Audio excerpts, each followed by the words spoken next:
Vous investissez dans les cryptos et vous souhaitez vous expatrier, déjà vous êtes sur la bonne vidéo. Alors bien sûr, la première chose à laquelle on pense quand on veut s'expatrier, surtout par rapport aux cryptos, c'est où est-ce que je serai taxé le moins possible. On va pas se cacher, c'est un critère important, mais vous allez le voir, il y a d'autres critères qui sont tout aussi importants et à prendre en considération. Bienvenue à tous, si tu ne me connais pas, je suis Emile OS. Sur cette chaîne, on parle de business en ligne, de droit et particulièrement du droit qui entoure l'activité des web entrepreneurs. Donc si tu veux optimiser et sécuriser légalement ton business, n'hésite pas à t'abonner, tu vas voir, on partage plein d'astuces et informations utiles. Aujourd'hui, tu l'as vu, on va parler crypto et expatriation.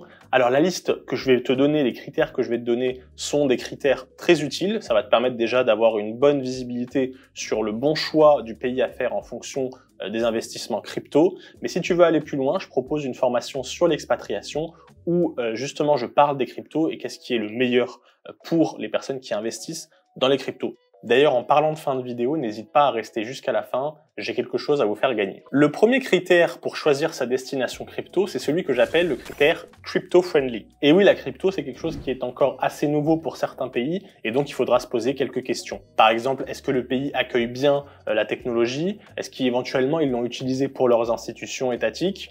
A contrario, est-ce que le pays est hostile à cette nouvelle technologie? Est-ce qu'il voit ça comme une menace pour son économie? Ce genre de questions qui peut nous donner des indications sur l'état d'esprit du pays vis-à-vis des cryptos. Mais à quoi nous sert concrètement de savoir ça? Si vous faites des investissements dans un pays qui est encore instable au niveau de la législation des cryptos, qui est éventuellement peut-être hostile ou qui a tendance à être strict, ça peut être une mauvaise chose. Si vous embarquez dans un pays, que vous vous développez là-bas et que du jour au lendemain, vous voyez qu'il y a une réglementation qui vient encadrer les cryptos de façon assez stricte, ça peut être plus compliqué. En tout cas, vos investissements déjà seront dans un contexte assez sensible, on va dire. Alors on va avoir d'un côté des États qui voient bien la crypto, qui sont même précurseurs dans l'encadrement des cryptos et qui attirent un maximum d'investisseurs dans leur pays. Ça va être par exemple le cas de l'Estonie qui a été justement l'un des premiers à légiférer autour des cryptos. On a aussi récemment le cas du Salvador, qui a été le premier pays à reconnaître officiellement le Bitcoin comme monnaie. Donc là, vous voyez, on est bien avec des pays qui sont clairement crypto-friendly. À l'inverse, on va avoir des pays un peu plus hostiles vis-à-vis de la crypto, donc soit qui vont avoir un encadrement strict, soit carrément qui vont interdire les transactions crypto. Ça a été par exemple le cas de la Chine qui a décidé du jour au lendemain d'interdire les transactions crypto alors qu'il y avait de plus en plus de personnes dans le pays qui utilisaient les cryptos. Et ensuite, on va avoir des pays qui, on va dire, ne sont pas encore positionnés et dans ce cas-là, il faudra regarder plus sur l'opinion publique, sur l'évolution de l'État. Est-ce qu'ils ont tendance plutôt à aller vers l'avenir, à accueillir facilement les nouvelles technologies? Donc ça peut être des indices utiles pour savoir si c'est une bonne chose de s'y aventurer. Ensuite, la fiscalité. Alors on l'a dit, c'est quelque chose de très important, mais vous allez le voir, ce n'est pas aussi simple que ça. Et il y a des questions qu'il faut se poser pour pouvoir avoir une bonne visibilité sur la fiscalité du pays. Déjà, est-ce que la crypto est taxée de façon distincte? C'est-à-dire, est-ce que on va la taxer différemment selon les autres revenus ou pas? Si on prend l'exemple de la France, en France, on appelle ça des actifs numériques et les actifs numériques sont taxés à 30%. Donc, on voit bien qu'il y a une distinction qui est faite. À l'inverse, si on prend d'autres pays, par exemple l'Estonie, encore une fois, l'Estonie, elle, ne fait aucune distinction selon le revenu que vous avez. Donc, que ce soit des cryptos ou autre chose, on taxera tout à 20%, c'est une flat tax. Une fois qu'on sait ça, la deuxième question est de savoir est-ce qu'on investit directement par nous-mêmes ou alors via une société. Et oui, les taxations peuvent être différentes selon que ce soit une personne qui investit ou une société. Donc, il faut regarder qu'est-ce qui sera le plus avantageux. Et bien sûr, ça c'est important, il faut regarder aussi votre portefeuille crypto. C'est-à-dire, quel est votre objectif? Est-ce que vous souhaitez investir sur du long, du moyen terme, du court terme? Parce que selon les juridictions, il va y avoir des différences de taxation en fonction du nombre d'argent que vous allez retirer. Donc vous voyez, la fiscalité n'est pas aussi simple, ce n'est pas uniquement un chiffre qu'on peut voir dans une liste, ça va être quelque chose de plus complexe et en fonction de tous ces critères-là, il va y avoir une stratégie à mettre en place, un montage à mettre en place pour essayer d'optimiser au mieux. On va se connaître les impôts sur les sociétés, les taxes sur les dividendes, sur les salaires, sur les personnes, l'impôt sur les revenus, etc., etc.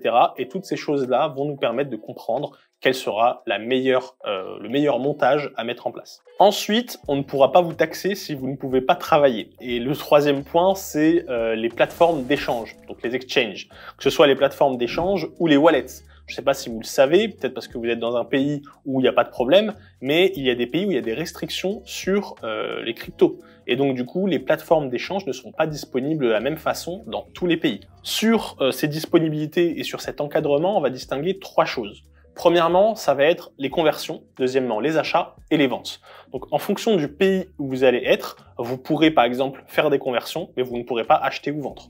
À l'inverse, vous pourrez faire des conversions et acheter, mais vous ne pourrez pas vendre, etc., etc. Donc ça, c'est quelque chose qu'il faut prendre en considération, parce que si vous allez dans un pays et au final vous pouvez pas travailler, ça sert à rien. Je vous donne un exemple. Si vous allez dans un pays et qu'il y a une restriction et que vous souhaitez ouvrir un compte dans une plateforme d'échange depuis ce pays-là, il est fort possible que ce soit très difficile d'ouvrir cette plateforme. Pourquoi? Parce que les restrictions ne concernent pas la nationalité des personnes, mais elles concernent leur résidence. Donc si vous êtes français et que vous allez par exemple en Chine, bon, je dis ça comme ça, hein, ça va être plus compliqué d'ouvrir une plateforme, surtout comme on sait comment ils restreignent les réseaux là-bas, ça va être très compliqué. Après, si vous avez déjà un compte et que vous partez dans un pays où il y a des restrictions concernant les cryptos, vous pourrez sûrement continuer à l'utiliser, mais c'est possible qu'au bout d'un certain temps, la plateforme vous demande de revérifier votre profil pour voir si vous répondez bien aux critères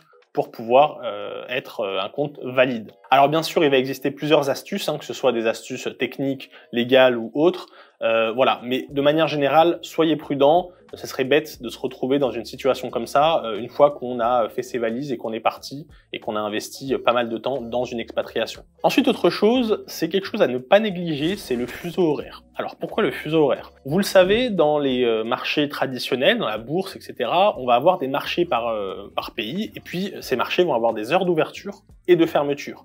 À l'inverse, les cryptos, c'est la jungle. Et oui, dans les cryptos, vous pouvez vous réveiller un matin et avoir fait un x10, tout comme vous pouvez vous réveiller et avoir perdu 90% de votre mise. Ça va tellement vite, ça peut se faire dans l'espace de 24 heures, donc c'est important de pouvoir se positionner sur le bon fuseau horaire. Pourquoi? Je vous l'explique. Vous remarquerez que dans les cryptos, la grande majorité des investisseurs crypto et des influenceurs crypto se trouvent aux États-Unis.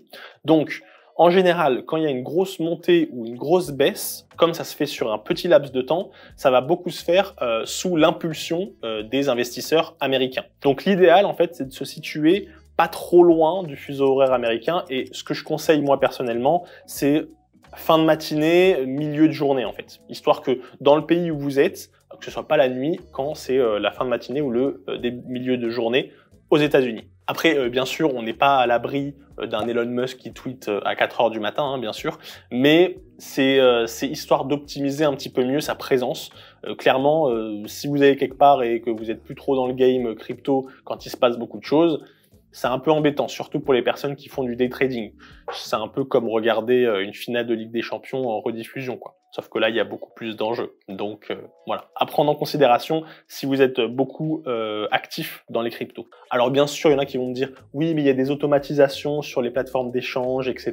etc. » Alors oui, mais dans les plateformes, il n'y a pas toutes les cryptos. Et on sait très bien qu'en général, les cryptos qui tapent des x10, c'est pas forcément celles qui sont tout de suite listées. Donc voilà. Du coup, vous le voyez, une expatriation, c'est pas aussi simple que ça. Même quand on veut regarder la fiscalité, je vous l'ai dit, la fiscalité n'est pas aussi simple que ça. Il y a beaucoup d'autres critères à prendre en considération, non seulement dans la fiscalité, mais aussi autour de l'activité. Je vous parlais de la formation en début de vidéo. En effet, je lance une formation en début 2022 qui va se consacrer, en tout cas qui va avoir une partie dédiée aux cryptos. Personnellement, je suis juriste, donc niveau fiscalité, vous êtes sûr que vous aurez des informations vérifiées et au point pour les cryptos. Ensuite, je suis moi-même expatrié et j'investis dans les cryptos, donc je sais très bien de quoi je parle. Le lancement de la formation aura lieu début 2022 et pour l'occasion, j'ai décidé de faire gagner 2 places, 2 accès à cette formation, plus un coaching personnalisé. Pour participer, rien de plus simple, vous likez, vous vous abonnez, vous laissez un commentaire, n'importe quoi, comme d'habitude, que vous avez aimé. Vous pouvez me parler d'une destination qui vous intéresse. Vous pouvez aussi me dire d'ailleurs s'il y a des thèmes de vidéos que vous aimeriez que je traite. Et je tirerai au sort un gagnant que j'annoncerai lors du lancement. Vous pouvez aussi vous inscrire dans le lien qui sera en description. C'est un lien de préinscription qui vous permettra d'avoir une grosse réduction lors du lancement. Et puis si vous avez déjà acheté la formation et que vous avez gagné, en tout cas que je vous ai tiré au sort, vous inquiétez pas, je vous rembourserai. N'hésitez pas à participer, on est encore peu sur la chaîne, donc les chances de gagner sont décuplées. Sur ce, j'espère que cette vidéo vous a plu, qu'elle vous a été utile. Je vous souhaite un bon business à tous, de bons investissements, et je vous dis à une prochaine vidéo. Salut!